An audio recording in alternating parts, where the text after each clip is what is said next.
Hello, this is Mark Smith with Family Tree Counseling Associates, and I am going to be speaking today on a fun topic. Fun for me, I don't know if it's going to be fun for you. Top 10 killer narcissistic abusers in the movies. This topic has become just an interesting topic for me, and a fun topic, and a liberating topic. Something that's really changed my life is understanding the dynamics of narcissistic abuse syndrome. And I just got thinking about characters from our culture, from the movies, who fit this narcissistic abuser. And so these aren't the top 10 killer narcissistic abusers in the movies of all time that was taken from some list. These are just movies I like. I think the killer list that would be voted upon by our culture would include the movie Gaslight, where the term gaslighted came from. It would include The Wizard of Oz, I'm sure. It would probably include The Sopranos, when that was a movie. But these are the top 10 that I find interesting. So I'm just going to go through them. The number one, they're not in order, but the top three are. The number one, classic, subtle, covert narcissistic abuser would be from the movie Ordinary People, and the character that Mary Tyler Moore played. If you haven't seen that movie from about 1977 or so, you have to see that movie. It's wicked.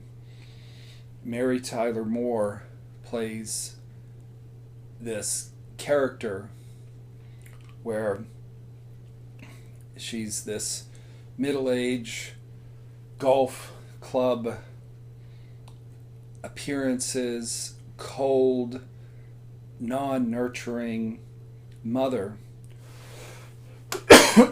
And I'm going to ruin the movie for you. One of her sons drowns, her favorite son, leaving her Timothy Hutton, her least favorite son.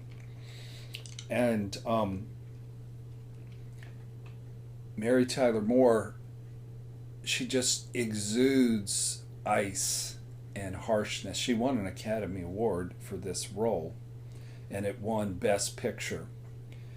In the movie, Timothy Hutton attempts suicide and slashes his wrist in the bathroom and gets blood in between the tile. And Mary Tyler Moore was more upset about the mess of the blood on the tile than she apparently was about the possible suicide of her son. So, brilliant movie, brilliant character. The second movie that I like a lot, and the weird thing is, here I was abused by a narcissist, and I would say probably 10 of my most favorite 15 movies include a scary, subtle, hidden, dastardly narcissist as the bad guy. What does that tell you about me? The second one is the movie Body Heat, again hearkening back to probably the early 80s. Kathleen Turner and William Hurt. William Hurt's my all-time favorite actor. So Kathleen Turner plays this manipulative con woman, smart, played this guy, landed him in jail, killed people, ended up on a exotic island with a lot of money. Brilliant movie. It's scary what a really smart narcissist can do when they have a plan. They can just eat people alive. The third one, a classic great movie, The Usual Suspects. My second favorite actor of all time, Kevin Spacey. He plays the devil, Kaiser Soze, somebody who's smarter than anybody, more manipulative than anybody, and more dangerous than anybody. It's sort of the scariest, most powerful narcissist of all time. A recent one, or two, came from the movie August Osage County. It seems like when you're around a narcissist, there's people either committing suicide or going to jail for stuff that really was more about being manipulated than it was about them being the bad guy. But in this August Osage County, Meryl Streep gives just an amazing performance, stunning, of this 70-something-year-old matriarch of the family who's a vicious narcissist. And as an understudy role, Julia Roberts plays her daughter, who has a good bit of mom in her and sort of was developing into a lesser narcissist in the next generation. Another classic narcissistic abuse movie is the movie American Beauty, also won Best Picture. Annette Bening's character.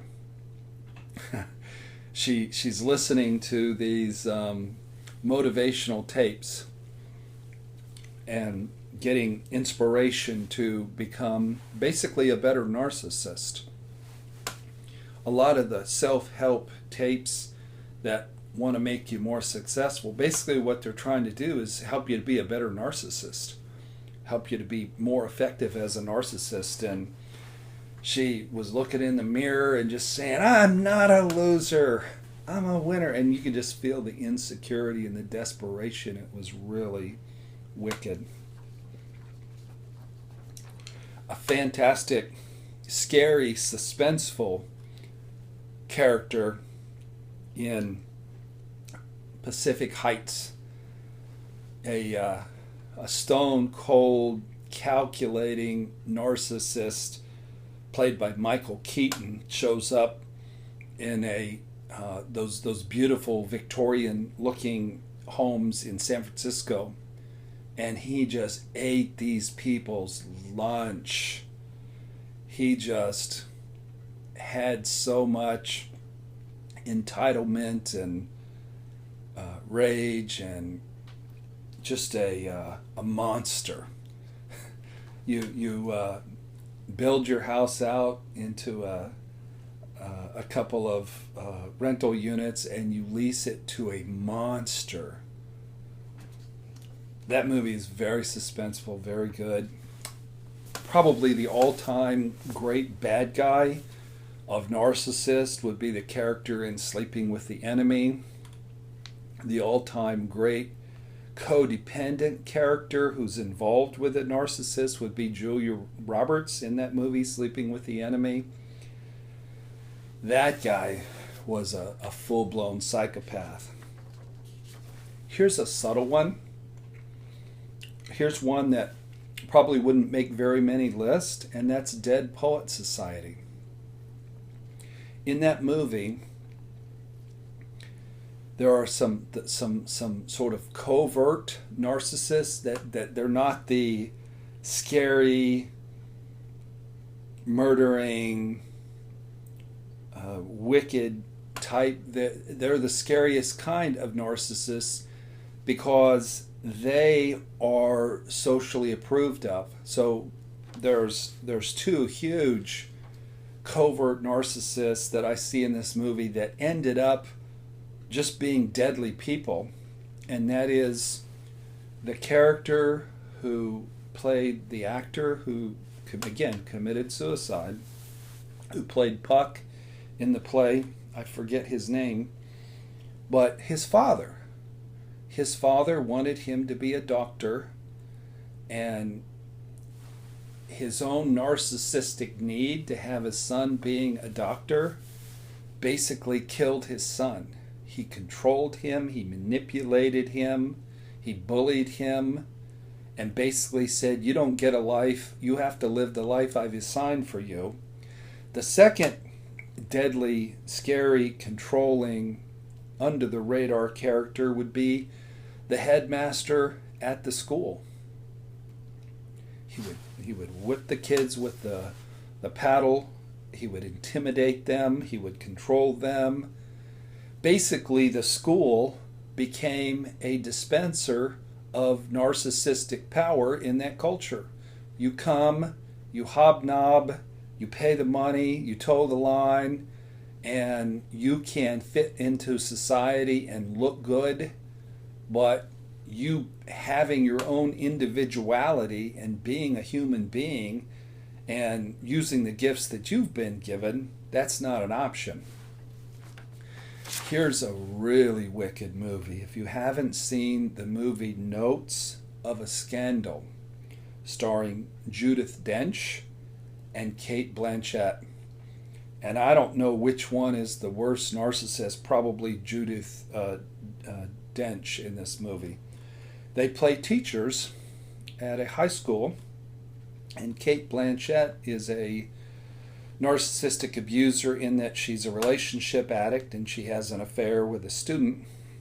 But then even worse, even more wicked, even more diabolical is her fellow teacher who had a same-sex crush on Cate Blanchett, and since she couldn't have her, she just set out to destroy her in just a very subtle and a very awful and a very cold-blooded way. And then one of the all-time great overt narcissist movies, of course, is Wall Street, starring Michael Douglas, who played, he had the phrase, greed is good. And that was just a very grandiose movie filled with power and dishonesty and manipulation. And he was grooming his fellow narcissist, a young narcissist, gave him an intern in narcissism, Charlie Sheen, who is one of our culture's most obvious and most self-destructive real person narcissist.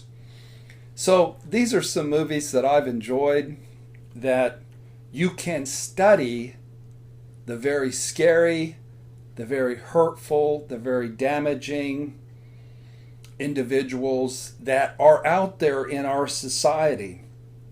Some of them, like a mother, Mary Tyler Moore's character in Ordinary People, a matriarch of a family, Meryl Streep in August, Osage County, a real estate agent wife, Annette Bening,